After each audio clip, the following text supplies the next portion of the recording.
کہ بنی ہوئی سے بنانے والوں کو پہچاننا، یہ خدا کی جو مخلوق ہے یہ خدا کی قدرت سے بنی ہوئی ہے۔ بنی ہوئی چیز کو اس لیے ہمارے حوالے کیا ہے کہ بنی ہوئی چیز سے بنانے والوں کو پہچانو۔ بنی ہوئی چیز سے بنا ہوا فائدہ اٹھانا، اس میں آپس میں باتیں زیادہ نقصان ہوگا۔ پھر بنے ہوئے کہ ہم بھی بنے ہوئے ہیں، اگر بنی ہوئی کو محنت کا میدان بنائیں گے تو بنی ہوئی چیز کا دل میں یقین آئے گا، اور اگر بنی ہوئی کی نفی کریں گے پھر بنانے والے کا یقین دل میں آئے گا۔ ہم نے بنانے والے کو اندر میں لینا ہے۔ آسمان بنا ہوا ہے، جب یہ بیچارہ خود باتیں بنانے سے بنا ہے تو اس سے نفع نقصان کا کیا تعلق؟ یہ زمین بیچاری جب خود بنانے سے بنی ہے تو زمین سے نفع نقصان کا کیا تعلق ہے؟ یہ خود ہی جب چاند سورج بنا کیا نام خدا کی قدرت سے بنے ہوئے ہیں تو بنی ہوئی چیز سے بات ہے، کیا نفع نقصان کا تعلق ہے؟ ان کو تو خدا نے کام دے رکھا، اپنے کام کر رہے ہیں۔ سورج کو جو کام دیا وہ اپنا کام کر رہا ہے، چاند کو جو کام دیا اپنا کام کر رہا ہے، جو ہوا کو کام دیا وہ اپنی ڈیوٹی بجا رہی ہے، جو زمین کو کام دیا یہ اپنا کام کر رہی ہے، آسمان کو جو کام دیا اپنا کام کر رہا ہے۔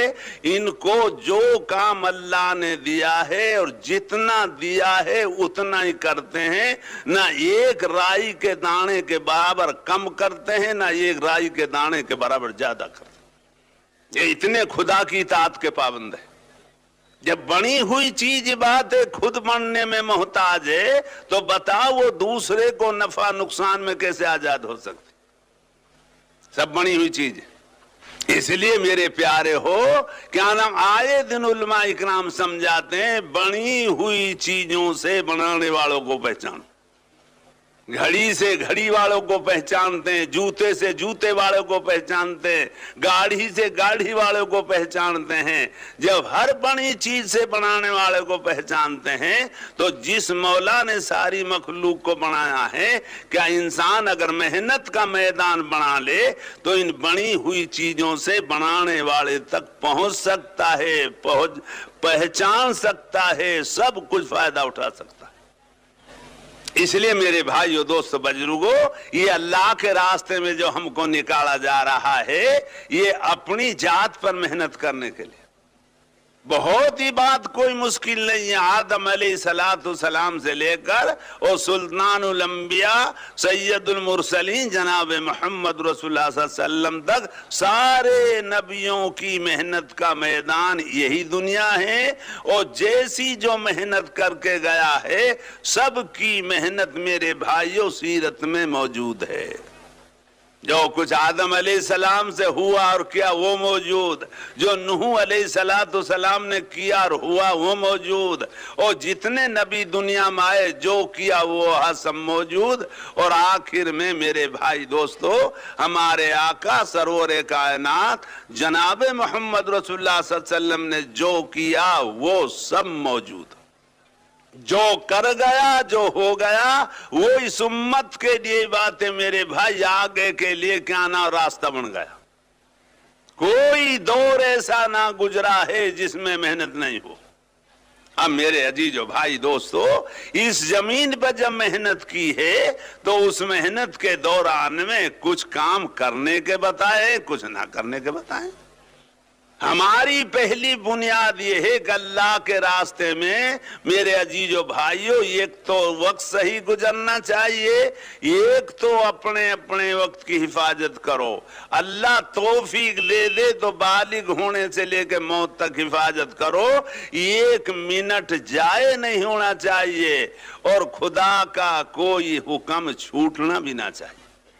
ایک اپنے وقت کی حفاظت کرنا، ایک اپنے اوپر جو باتیں مقرر کیا ہے اس کے پوچھے بغیر کوئی کام نہ کرنا۔ اپنے وقت کی حفاظت کرنا میرے بھائیو یہ بہت بڑی بات ہے۔ اور پھر جس جگہ پر ہم جائیں سب سے پہلے باتیں مشورہ کریں، چونکہ بات جماعت پابند ہے امیر سے اجازت لے کر کام کرنے کی، اور امیر پابند ہے جماعت سے مشورہ لے کر فیصلہ کرنے کی۔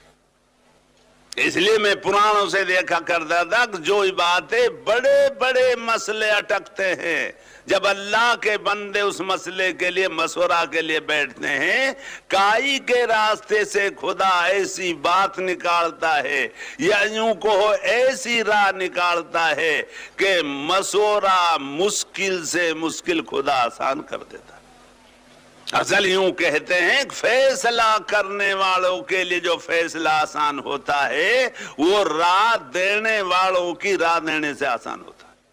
تو ہمارا کوئی کام باتیں بغیر مشورہ کے نہیں ہونا چاہیے، حاجت بغیر امیر کے پوچھے پوری نہیں کرنی چاہیے، اور کام ہمارا مشورے سے ہونا چاہیے۔ تو میرے بھائیو دوستو بزرگو، بات وہی رہے گی کہ اس جہات میں صفات پیدا کرنے کی ساری محنت ہے۔